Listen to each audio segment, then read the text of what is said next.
Oke. Selamat.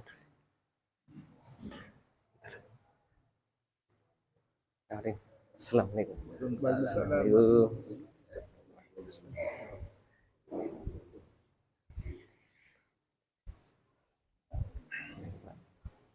Assalamualaikum.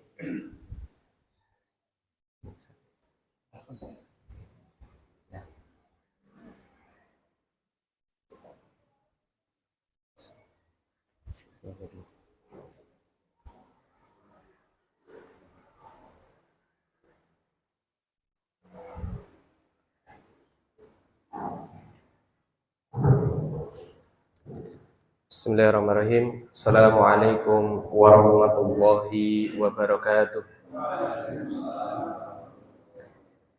Innal hamdalillah nahmaduhu wa nasta'inuhu wa nastaghfiruh wa na'udzu billahi min shururi anfusina wa min sayyiati a'malina. May yahdihillahu fala mudilla lahu wa may yudlil fala hadiya lahu. Asyhadu an la ilaha illallah wahdahu la syarika lah wa asyhadu anna Muhammadan abduhu wa rasuluh. Wa qala Allah ta'ala fil kitabil karim, a'udzu billahi minasy syaithanir rajim. Lan yanalallaha luhumuha wala dima'uha walakin yanaluhu taqwa minkum. Sesungguhnya darah dan daging hewan sesembelihanmu itu tidak akan pernah bisa menggapai ridhone Gusti. Walakin yanaluhu taqwa minkum, akan tetapi ketakwaan kamulah yang mampu menggapainya. Wa qala Nabi sallallahu alaihi wasallam, wa man salaka tariqan yaltamisu fihi ilman sahalallahu lahu tariqan ilal jannah. Siapa yang menempuh suatu jarak dengan niat untuk mencari ilmu, maka Allah akan mudahkan jalan baginya, jalan menuju surga. Wa qala aidan, talabul ilmi faridatun ala kulli muslim wa inna talibal ilm yastaghfiru lahu kulla syai'in hatta hitanu fil bahr. Menuntut ilmu hukumnya adalah wajib bagi setiap muslim, dan bagi para penuntut ilmu akan mendapatkan keutamaan, yakni didoakan ampunan oleh dua makhluk Allah. Yang pertama adalah semut-semut yang ada di dalam lubang, yang kedua adalah ikan-ikan fil bahar yang ada di lautan. Jamaah rahimakumullah, pada kesempatan malam hari ini, pertama marilah kita panjatkan puji syukur kita kehadirat Allah Subhanahu wa taala yang telah memberikan kepada kita banyak nikmat dan karunia-Nya. Sekurang-kurangnya pada malam hari ini Allah berikan dua nikmat, yakni nikmat sehat dan nikmat sembuh. Karena sering saya sampaikan, yang sehat belum tentu sempat, yang sempat ada waktu tetapi qadarullah belum diberikan kesehatan. Salawat dan salam kita haturkan kepada baginda Nabiullah Muhammad sallallahu alaihi wasallam, uswatun hasanah kita, suri tauladan kita, yang kita berdoa semoga kita semua, wabil khusus jamaah kajian Riyadhus Shalihin pada malam hari ini, termasuk salah satu yang bisa berjumpa bersua dengan Nabi sallallahu alaihi wasallam di surga nanti. Pada kesempatan malam hari ini, sebelum memulai, izinkan kami mendapatkan amanah dari panitia pengajian untuk mengisi jadwal beliau Ustadz Fauzan. Ini yang sudah jamaah Ustadz Fauzan, ampun kecewa nanti. Kok sing ngisi kok beda nih? Biasanya yang mengisi ilmunya bagus, kalem, luar biasa, kok saat ini kok cah enom iki ini. Maka karena beliau nembe tindak haji nggih Pak nggih. Tindak haji kayaknya sudah biasa nih bagi beliau tindak haji nggih. Dan kita doa semoga yang belum nanti diberikan kesempatan untuk bisa berangkat ke Baitullah, minimal umroh minimal gitu, paling betul nanti bisa tindak haji. Karena ngantrine haji niku nggih lumayan nggih Pak nggih, lumayan. Berapa tahun nek sakniki Magelang nggih? 30. Nah, 30. Daftar sakniki mboten napa-napa. Nek sebelum berangkat kok qadarullah meninggal dunia, besok fi yaumil hisab minimal lak saged dawuh kalih Gusti Allah, ya Allah, kula pun daftar ning dereng dipanggil. Kok wajibannya harus dipenuhi padahal mampu dereng dipanggil. Jamaah rahimakumullah, pada kesempatan malam hari ini izinkan kami menyampaikan materi sifatnya mungkin murojaah yang pernah disampaikan Ustadz Fauzan pada bab taubat. Bab napa Bapak Ibu? Taubat. Ada 8 poin yang akan kami sampaikan. Barangkali nanti tidak cukup nggih senyampainya nggih.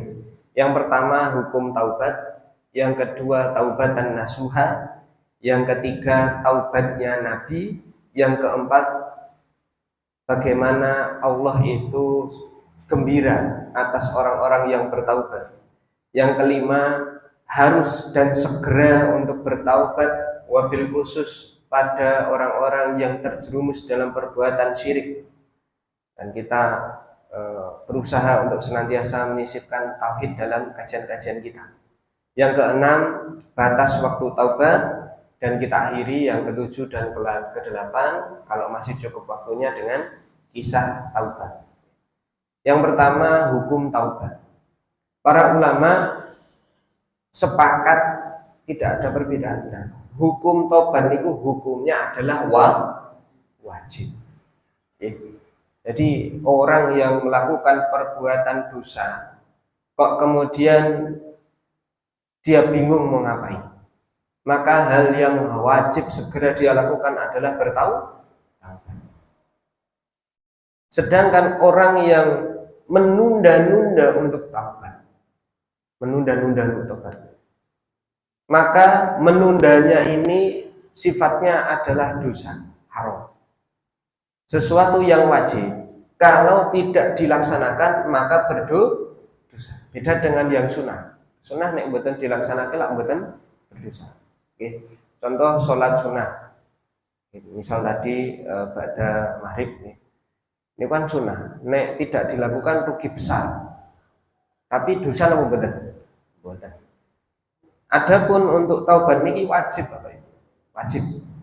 Maka seorang muslim yang melakukan perbuatan dosa hendaknya dia segera bertobat.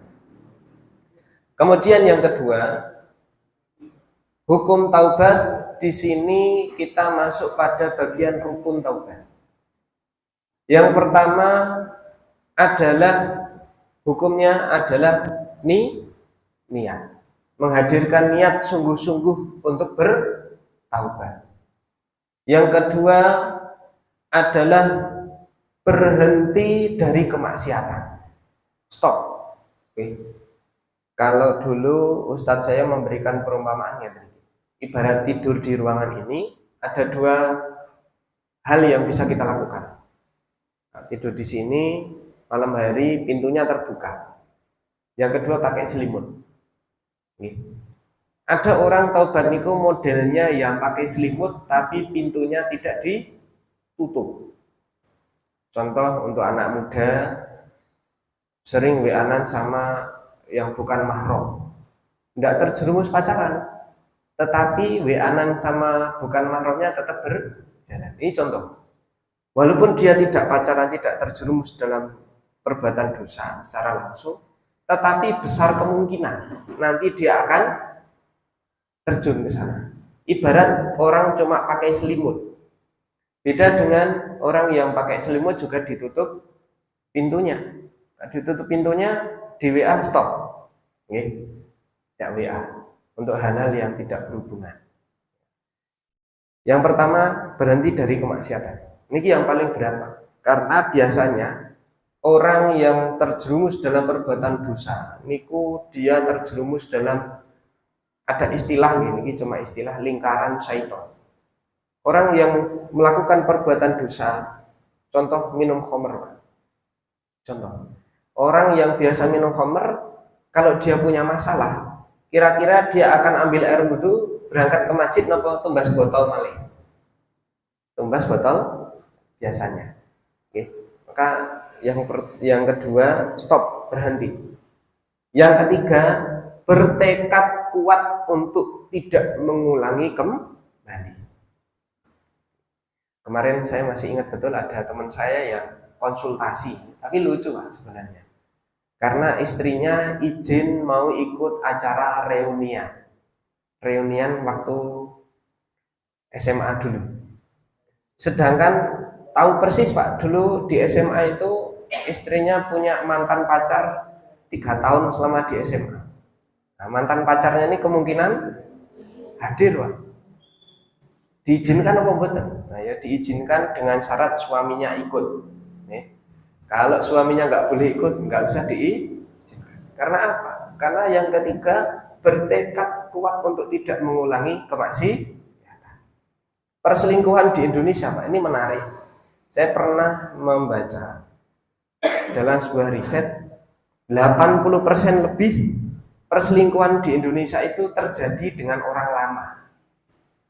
Tidak terjadi dengan orang baru. Maksudnya adalah dia terjerumus kembali dengan perbuatan dosa dengan orang yang dulu pernah dia. Kalau dengan orang yang baru itu minim. Jadi hubungannya dengan yang ketiga, yang keempat, bertekad kuat untuk tidak mengulang kembali.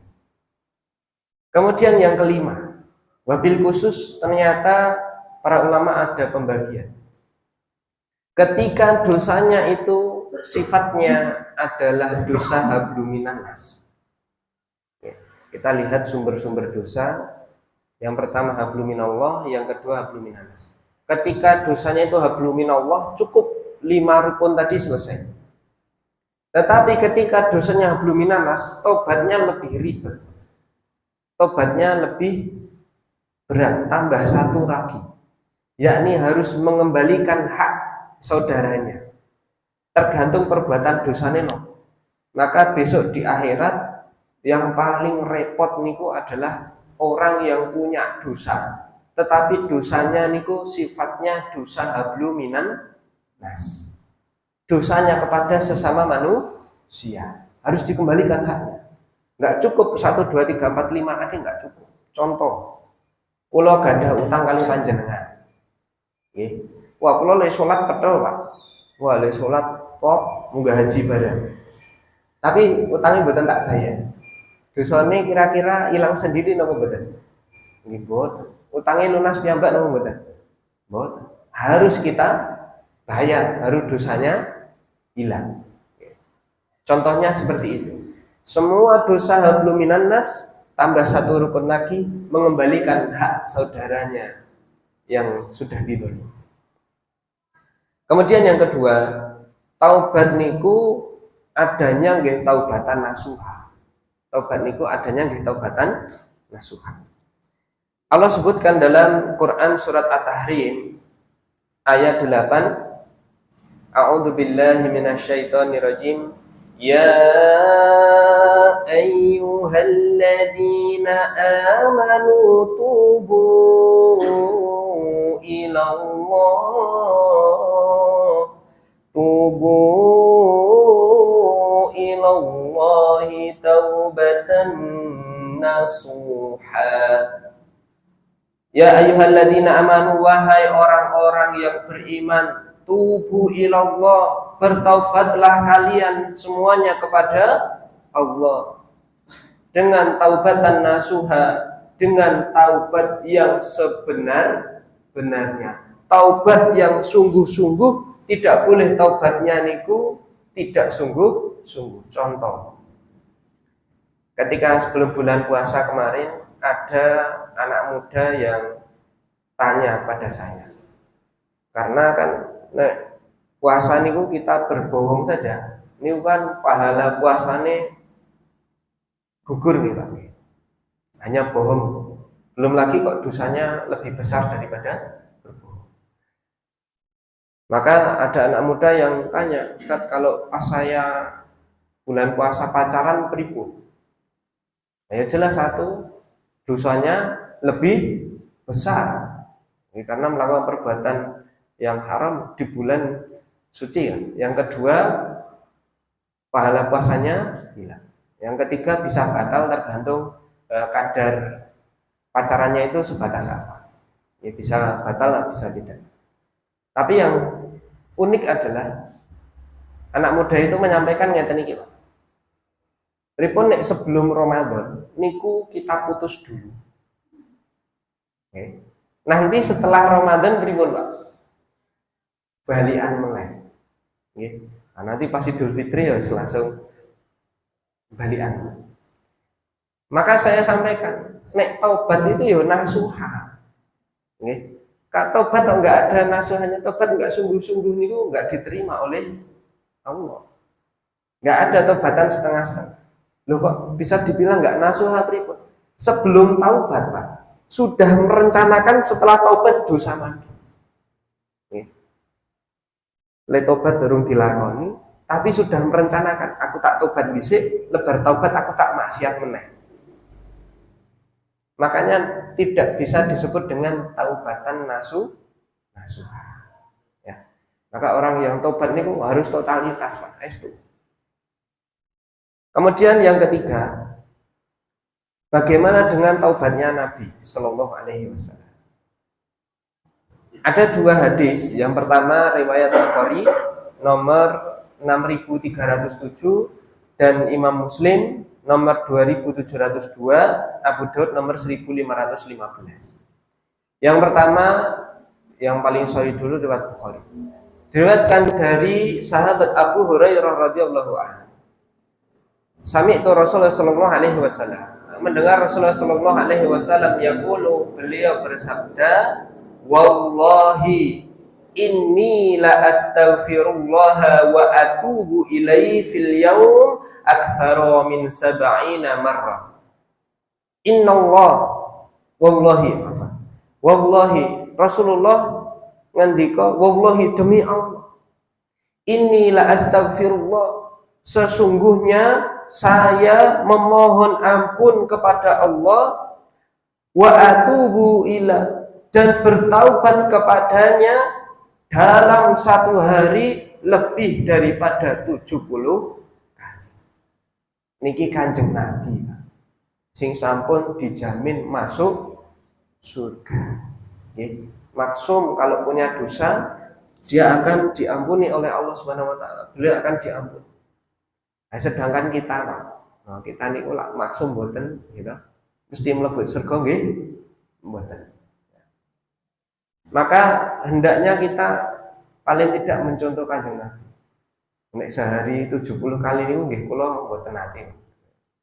Tetapi paling tidak kita setiap hari harus ada muhasabah. Nek kula, kalau saya pribadi niku muhasabahnya habis maghrib sebelum tidur juga. 2 kali minimal. Habis maghrib sama sebelum tidur. Habis maghrib niku waktu yang menurut saya tenang untuk merefleksi diri selama 1 hari dosanya napa mawon. 1 hari sebelum tidur juga. Karena belum tentu kita tidur saat ini besok pagi kita bangun lagi. Maka refleksi. Kanjeng Nabi 1 hari taubatnya sebanyak 70 kali. Jamaah rahimakumullah, kita tadi sudah menyampaikan beberapa rukun-rukun taubat. Taubat niku hampir kebanyakan sifatnya batiniah. Sifatnya apa? Batiniah, menguatkan isi hati. Kemudian istighfar. Ada sesuatu yang berpotensi melakukan dosa, istighfar. Terbuka lagi pintu kemaksiatan yang pernah dilakukan, jauhi. Maka ketika kita menjauhi itu sudah bagian dari taubat. Tidak mesti terus kemudian ambil air wudhu, terus sholat, terus nangis. Ini bagian dari tobat, tapi tobat itu tidak selalu seperti itu. Kemudian dalam hadis yang lain yang diriwayatkan dari Imam Muslim dan Abu Dawud tadi, Diriwayatkan dari sahabat Aghar bin Yasar Al-Muzani, beliau berkata, Nabi Shallallahu Alaihi Wasallam beliau bersabda, ya ayuhan nas tubu ilallahi wastaghfiruh fa inni atubu fil yaum ma'ata marrah. Wahai manusia, bertobatlah kalian kepada Allah dan mohon ampunlah kepada Allah, karena sesungguhnya saya bertobat dalam satu hari 100 kali. Ya, ada perbedaan. Tapi menurut saya ini saling berkesinambungan, karena di dalam hadis yang pertama lebih daripada 70 kali, yang kedua sebanyak 100 kali. Kalau dalam kitab yang lain Pak, di Riyadhus Shalihin ini tidak disambung. Dalam kitab Tauhid niku saya pernah membaca sebuah hadis tentang maut nih, bahwasanya malaikat maut itu mendatangi manusia satu hari itu 70 kali. Satu hari Pak. Berarti kurang lebih berapa menit sekali nih? Oke.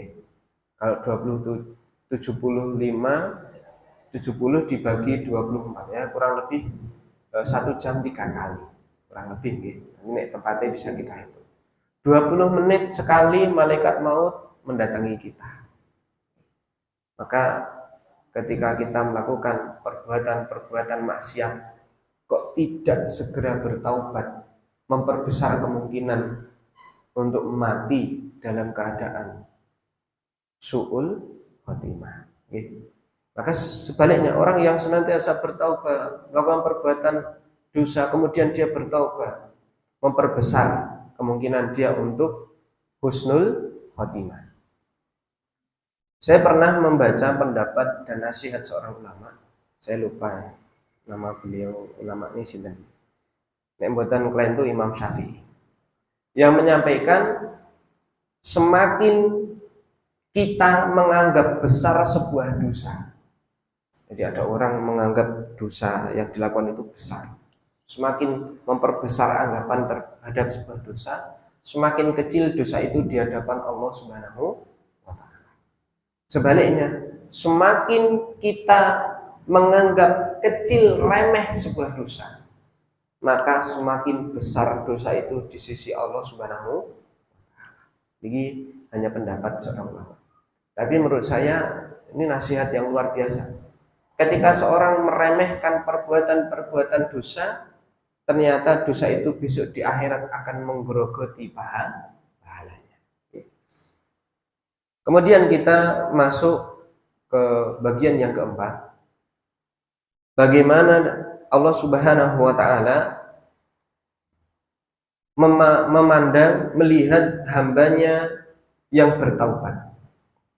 Dalam hadis yang diriwayatkan oleh Imam Bukhari, beliau menyebutkan 2 kali, nomor 8 dan 63, dan Imam Muslim menyebutkan hadis ini nomor 2747.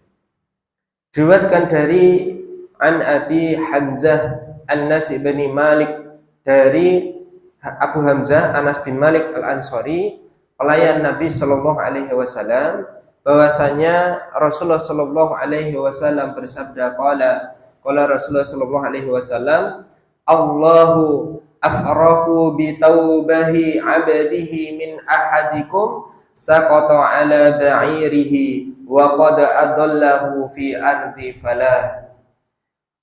Rasulullah bersabda, sungguh Allah lebih gembira dengan taubat hambanya daripada kegembiraan salah seorang di antara kalian yang jatuh di atas untanya, ia tersesat di suatu tanah lapang, kemudian dia menemukan untanya kembali. Hadis sahih muttafaqun alaih. Poin yang keempat, kalau ada orang bertaubat, maka Allah mencintai orang yang bertaubat itu, dan Allah sangat bergembira dengan taubat-taubat yang dilakukan oleh hambanya. Lebih daripada kalau Nabi memberikan perumpamaan, umpama seseorang jatuh dari unta di tanah lapang atau di padang pasir, untanya hilang. Kemudian dia menemukan kembali untanya. di tanah lapang itu kok menemukan kembali untanya. Senang nopo mboten, Pak? Bahagia sekali. Tetapi Allah lebih bahagia daripada orang itu.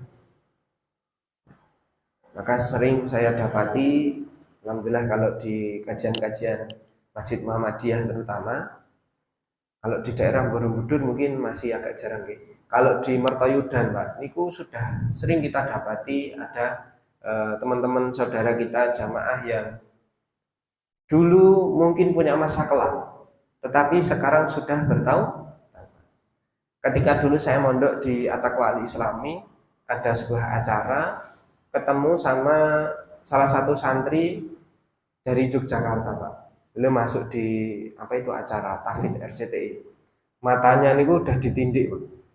Berarti tatonya ini sudah banyak, terus matanya yang putih ini udah tindikan semua. Sudah hitam nih, Pak. Ketika ketemu pakai baju koko ngeten iki. Kemudian ngimami sholat, suaranya luar biasa, Pak. Hafiz Quran 30 juz. Ketika beliau menyampaikan masa-masa lalu yang sudah dilewati dan sekarang sudah taubatan nasuha, ini luar biasa. Dan salah satu yang memberikan efek besar adalah syariat agama Islam. Karena dalam agama kita, orang yang sudah bertaubat, apapun masa lalunya, punya kesempatan untuk menjadi orang-orang yang bertakwa, yang mulia di sisi Allah Subhanahu wa Ta'ala. Sedangkan kita, tugas seorang hamba, kita sebagai sesama manusia, kita harus memotivasi, kita harus merangkul kalau belum bertaubat. Kalau sudah bertaubat kita ikuti, dan tidak boleh kalau panjenengan kok memandang remeh, memandang sebelah mata, mboten angsal. Maka kenapa? Karena barangkali orang tersebut begitu besok di hadapan Allah lebih mulia daripada kita. Kita ora tau bandel ngoten nggih. Tapi jebule Islame ning biasa mawon. Bahkan saya dapati ketika ceramahnya beliau Ustadz Zakir Naik, pernah nonton nggih. Beliau menyampaikan 12 ulama dunia, ulama Islam nggih. Dari 12 itu yang terlahir Islam hanya 4. Yang 8 itu terlahir kafir. Dari kafir, orang kafir mencari hidayah, begitu dapat hidayah, pekelnya luar biasa. Islami kuat luar biasa. Ya, contoh Ustadz Felix Siang, contoh. Beliau menyampaikan ketika di hadapan Ustadz Hadi Hidayat. Ustadz Hadi Hidayat ini kan luar biasa, Pak. Tapi Ustadz Felix menyampaikan, ada satu kelebihan saya yang tidak dimiliki Ustadz Hadi Hidayat. Napa niku? Beliau menyampaikan, kalau saya tahu rasanya daging babi, kalau Ustadz Hadi Hidayat sampai mati tidak akan pernah merasakan nikmatnya daging. Itu ambil poin. Bedanya yang satu ini berawal dari taubatan nasuha, yang satu terlahir Islam. Maka orang yang pernah jatuh sejatuh-jatuhnya, ketika dia bertaubat bisa naik setinggi-tingginya. Enggak boleh kita memandang. Kemudian yang selanjutnya, orang yang melakukan perbuatan syirik, terjerumus dalam perbuatan syirik, harus segera melaksanakan taubat kepada Allah Subhanahu wa Ta'ala. Karena bahaya. Orang yang terjerumus dalam perbuatan syirik harus segera bertaubat. Niki nembe banyak hal-hal yang sifatnya viral-viral, ngoten nggih. Dan saya kadang sok sedih dengan masjid-masjid Muhammadiyah yang kurang membahas tentang tauhid, kurang berani tentang menyampaikan tentang keimanan. Pernah dimintai oleh jamaah untuk ngisi pengajian, Ustadz besok nyuwun bantu untuk ngisi pengajian, tapi dipeseni, tapi mboten angsal bahas syirik, mboten angsal bahas zaroh, ziarah kubur, mboten angsal bahas sing umum mau. Nah, akhirnya terbuka dialog. Intine jam napa niku panitia pengajiane wedi bahas niku. Intinya seperti itu. Maka pelan-pelan Nah, saya berikan masukan pripun nek kita bahas sirah nabawiyah mau. Oke. Ini kan nanti disampaikan tentang pembuatan patung, tidak menyindir secara langsung. Nah, puncaknya ada seorang jamaah yang membawa jimat lah, dikasih ke saya Pak, walah medeni. Ini pripun ya? Maka masjid-masjid Muhammadiyah harus berani. Karena yang pertama niku yang harus diberantas masalah niki. Dan orang yang paling wajib untuk segera bertaubat ya orang yang terjerumus dalam perbuatan syirik. Tadi saya dikirimi video sama salah satu santri yang menanyakan. Ini di video ini ada seorang yang menyampaikan kalau kuburannya Nabi niku goyang ketika beliau datang, terus kanjeng Nabi niku muncul Pak. Terus mencium lututnya beliau. Kan aneh Pak. Oh, Nabi kok mencium lututnya wong Indonesia ke piye ceritane. Tapi poinnya kan anak tersebut dulu pernah mempelajari kitab tauhid. Ketika bertemu hal-hal yang demikian itu wis atine wis ra tenang. Keimanannya mulai. Nah, orang-orang yang harus segera bertaubat yang terus terjerumus dalam perbuatan syirik. Dan ampun kita meremehkan perbuatan syirik karena kata Nabi yang paling sederhana, yang paling kecil, niku ibarat semut yang berjalan di atas batu yang hitam, semut hitam berjalan di atas batu hitam di malam gelap gulita. Kelihatan apa mboten? Syirik apa niku? Yakni riya, yakni yang pertama, kenapa kok orang yang melakukan perbuatan syirik harus segera bertaubat? Orang yang terjerumus dalam perbuatan syirik, tapi syiriknya di sini buka kurung syirik akbar, syirik besar, harus segera bertaubat. Kalau tidak akan bahaya besok di akhirat dia tidak akan mendapatkan ampunan dari Allah Subhanahu wa taala. Allah Subhanahu wa taala berfirman dalam Quran surat An-Nisa surat yang keempat ayat 48. Niki nek baca ayatnya wis medeni. Awalnya innallaha la yaghfir. Innallah sesungguhnya Allah la yaghfir tidak mengampuni. Ini kan medeni Pak. Innallaha la yaghfiru ayyushraka bihi. Sesungguhnya Allah tidak akan mengampuni dosa syirik. Wa yaghfiru ma duna dzalik liman yasha. Dan Allah mengampuni segala dosa yang lebih rendah tingkatannya bagi siapapun yang dia kehendaki. Poin yang pertama. Kenapa orang yang berbuat syirik harus segera taubat? Beda dengan dosa-dosa yang lain. Kalau dosa selain syirik, niki mungkin dia akan dihisab. Masuk surga itu sebelumnya akan dihisab sesuai kadar dosanya di neraka, sesuai kadar dosanya. Kemudian ketika dia diazab sesuai kadar dosanya, dia akan masuk dalam surga. Tapi beda dengan pelaku perbuatan syirik. Walaupun sholat 5 waktu, tapi kok melakukan syirik akbar, innallaha la yaghfiru. Kan medeni Pak ayatnya. Yang kedua, berbeda dengan perbuatan dosa yang lain. Karena syirik niku menghapuskan seluruh amal yang pernah dilakukan di dunia. Allah Subhanahu wa taala berfirman di sini bahkan 2 kali Allah berfirman. Dalam Quran surat Al-An'am surat yang ke-6 ayat 88 dan Quran surat Az-Zumar surat nomor 39 ayat 65. A'udzubillahi minasyaitonirrajim. Saya potongkan ayatnya saja karena panjang. Walau asyraku la habita anhum ma kanu ya'malun. Seandainya mereka mempersekutukan Allah, niscaya la habita anhum, lenyaplah seluruh amalan mereka yang telah mereka kerjakan. Ngeri Pak. Kalau kita melakukan perbuatan dosa yang lain, contoh orang mencuri, catat dosanya Pak. Tapi pahalanya ini lenyap kamu betul. Akan tetapi perbuatan syirik pahalanya lenyap. nyamari, Pak. Oke. Termasuk di keluarga kita yang harus kita benahi, kokohkan terlebih dahulu perbuatan akidahnya. Oke. Sering saya sampaikan ke jamaah, kalau pulau panjenengan meninggal dunia, harta kita akan otomatis terwariskan.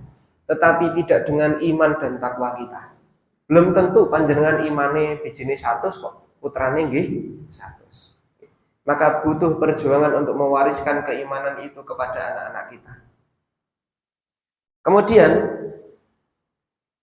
selain perbuatan syirik, ini kalau kita bahas ini panjang lebar, ada juga beberapa dosa yang harus segera bertaubat. Di antaranya adalah dosa menggibah, dosa gunjing. Karena dosa tersebut menggerogoti amal pahala orang yang melakukannya sebelum dia bertaubat. A'udzubillahi minasyaitonirrajim. Ya ayyuhalladzina amanu jatanibu katsiran minadh-dhann inna ba'dadh-dhanni itsmun wa la tajassasu. Wahai orang-orang yang beriman, jauhilah kalian prasangka. Inna ba'dadh-dhanni itsmu, karena sungguhnya sebagian dari prasangka itu adalah dosa. Wala tajassasu, dan jangan kalian mencari-cari kesalahan orang lain. Ini bahaya, Pak. Tajassus niki tidak hanya di kalangan biasa.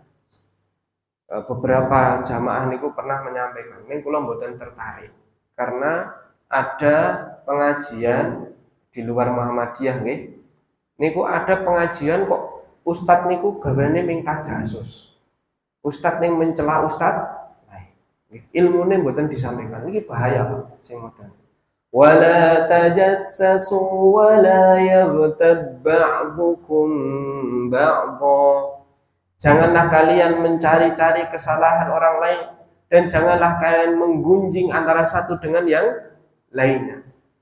Ayyuhibbu ahadukum ayyakula lahma ahihi maitan fakarihtumuh. Adakah di antara kamu yang suka, yang gemar memakan bangkai saudaranya yang telah mati? Tentu kamu akan merasa jijik. Di sisi yang lainnya, selain siksaannya yang mengerikan, kalau nggak bertaubat, orang yang menggunjing niku menggerogoti pahala. Contoh, misal ada si A ini menggunjing si B, dan menggunjing niku membicarakan fakta, Pak. Menggunjing niku napa? Membicarakan fakta, membicarakan aib saudaranya, yang kalau saudaranya ini tahu dia nggak suka. Ini namanya menggunjing. Kalau membicarakan aib ditambahi informasi-informasi yang tidak benar, niku jatuhnya tajassus, jatuhnya fitnah. Nah, jadi dua dosa, gunjing. Niki menggunjing tok niku wis dosane ngeri, Pak. Apa meneh kok fitnah? Wah niku lho tanggung. Pripun Ustaz? Kalau dia menggunjing, di kitab Riyadhus Shalihin juga disebutkan di sini, maka orang yang menggunjing itu dia akan mentransfer pahalanya kepada orang yang digunjing. Sampai kapan? Sampai dia bertaubat dengan taubatan nasuh. Karena ini dosanya hablum minan nas, maka ada tambahan satu rukun taubat lagi. Kalau fitnah atau gunjingannya sudah sampai ke telinga saudaranya, dia harus segera minta.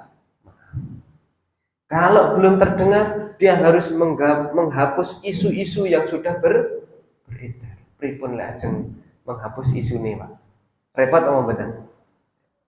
Kalau belum taubat, maka pahalanya terus transfer, Pak. Orangnya yang digunjing tidur, gitu, dapat transferan pahala. Makanya kadang sok melihat ada orang niku hidupnya sering didolimi, sering digunjing. Kelihatannya sekarang nggak enak, Pak. Besok di akhirat panen pahala, Pak. Silir, Pak. Orang yang suka menggunjing akan menjadi orang yang bangkrut besok di akhirat. Ketika pahalanya yang ditransfer ini terus kok pahalanya habis, maka dosanya yang digunjing ini dosanya ngalir ke yang menggunjing. Ngeri, Pak. Yang beriki panen pahala, dosanya bisa berkurang. Yang sini pahalanya berkurang bisa habis, bertambah dosanya. Kemudian repot di zaman saat ini kalau menggunjing kok tidak segera bertaubat. Ampun panjenengan masuk ke dalam isu-isu yang pulau panjenengan estu boten ngertos informasinya secara lengkap. Yang pertama dalam isu-isu politik. Isu-isu politik, saya pernah bertemu dengan orang yang sangat membenci sekali para penggerak politik ini. Menyampaikan itu pedes sekali, Pak. Mulutnya sudah disampaikan kemana-mana. Aneh seumpama yang disampaikan niku sifatnya gunjing atau bahkan fitnah, kita tidak tahu nih. Nggak usah ikut-ikutan, Pak. Contoh sing saat niki, ijazah Pak Jokowi niku asli napa mboten Ustaz? Lah, untuk apa kita ngurusi seperti itu? Nggih mboten. Nek jebule asli pripun, Pak? Kita kan nggak tahu, gitu. Lah jeng njaluk ngapura kali beliau pripun? Ajeng ketemu mboten saged. Ya. Maka kita bisanya nggih istighfar dan menghapus isu yang sudah kita sebarkan. Repot. Contoh, tetangga kula juga pernah niku digunjing. Kalau tetangga saya ini difitnah membawa perempuan datang ke rumah. Oke, gua pacare, gua Bali nginep. Niku fitnahnya wis menyebar kemana-mana. Ternyata yang dibawa pulang niku ponakane SD kelas sekawan ning obesitas. Wis gede ini. Karena Mbah putrinya meninggal, sing mirip Mbah putrine nggih ibuke tanggane kula niku, Mbok Dini. Mirip Pak, wong kalih Mbok Dini. Ale meneng ning temriku. Wah ning fitnahe terpundi-pundi. Pulang dari sholat subuh, ada ibu-ibu nyium tangan pemuda yang difitnah tadi. Dicium tangannya terus, Mas juga putun nggih kula niku estu mboten ngertos pun kelewat fitnahnya di mana. Dan menyampaikan nggih sederhana mawon. Nggih kula ampuni ning panjenengan kedah menyampaikan kebenaran dan menyampaikan ke semua orang di seluruh dusun, seluruh desa yang sudah dengar. Pripun niku lho ajeng njaluk len bener ke isune pripun niku. Repot mboten?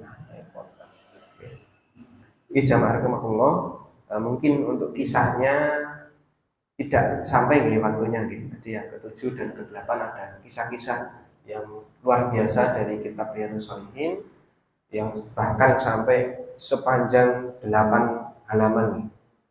8 halaman. Namun kalau ringkas ini karena waktunya tidak cukup, kita akhiri terlebih dahulu. Ada yang mau bertanya barangkali? Mungkin ini banyak jemaah yang baru nggih. Kula sampaikan pengajian kula karena ilmu saya terbatas Bapak Ibu, nek saged kula bales dengan ilmu nggih saya sampaikan. Nek kula mboten ngertos kula catet riyen damel PR. Nek kula cen pun tak goleki kok mboten ketemu nggih, wallahu a'lam bishawab. Nggih. Dan tidak memberatkan saya besok via hisab. Monggo barangkali ada yang mau bertanya kami saya. Nggih.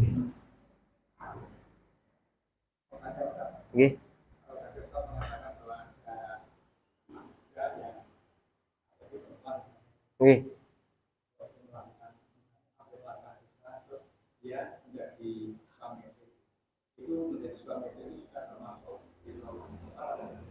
Oke. Nah, ini yang viral nih. Nek ada ustadz viral menyampaikan nek ra direstui anak dadi solusi. Niku guyon lho Pak. Kalau mengambil dalile salah. Dalile sing bener Al-Isra 31. Wala taqrabuz zina innahu kana faqishatan wa sa'a sabila. Janganlah kalian mendekati zina. Kata mendekati takrobu di sini itu luar biasa. Allah tidak berfirman wala zina, tapi wala takrobu zina. Pas saya menyampaikan ini di kajian anak muda, ada yang pernah menyampaikan. Tanya yang tadi, Ustaz, nek mendekati zina mboten asal. Nek langsung zina boleh apa boleh? Ini toko polos ngoten niku. Maka jawabannya gitu, oke mendekati we mboten langsung malah bablas. Ibarat jangan dekati ini bahaya jurang, malah langsung digur. Oke. Yang pertama nih. Dalam hadis la yahluwanna rajulun bimra'atin illa kana thalithahuma syaitan. Ketika seorang laki-laki dan perempuan berduaan, maka yang ketiganya wah, saat ini Pak, kalau dadi guru niku prihatin. Keluar dari sekolah sore-sore Pak. Orang berzina ini zaman riyen delik-delik. Oh, saat ini kita pinggir dalan niku wis pepakan loh Pak. Bulan Ramadan niku coba nek panjenengan mau riset.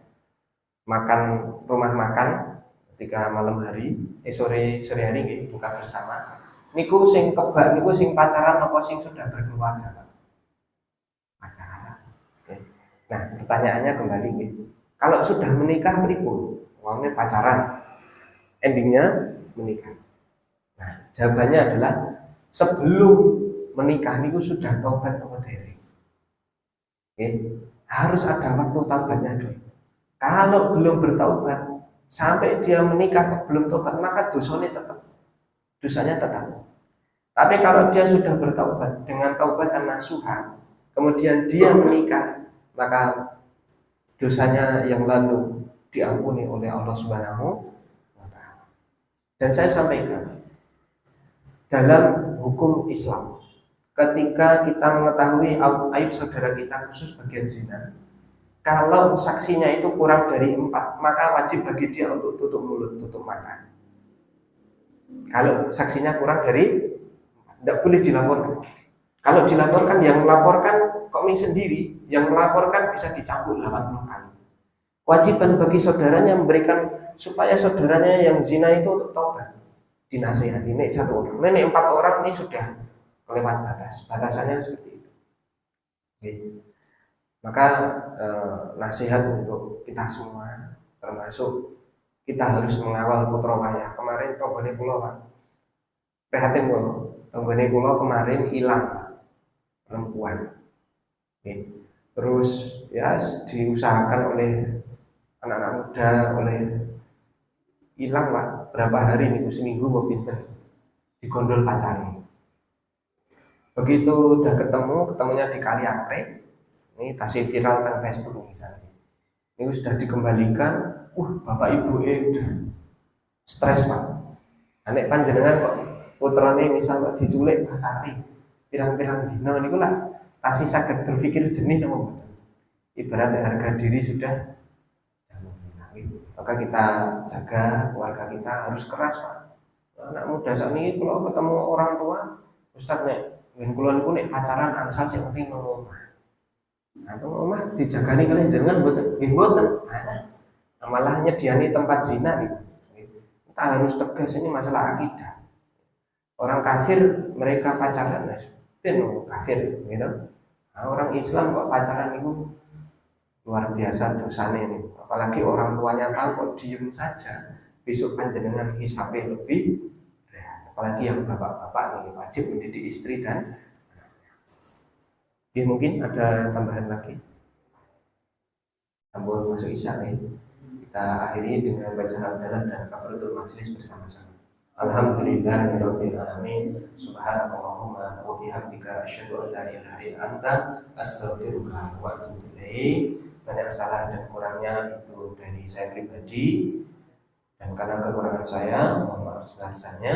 Kalau ada baik dan benarnya itu datangnya dari Allah Subhanahu Nun wal qulam ya maisturun fastabiqul khairat. Wassalamualaikum warahmatullahi wabarakatuh.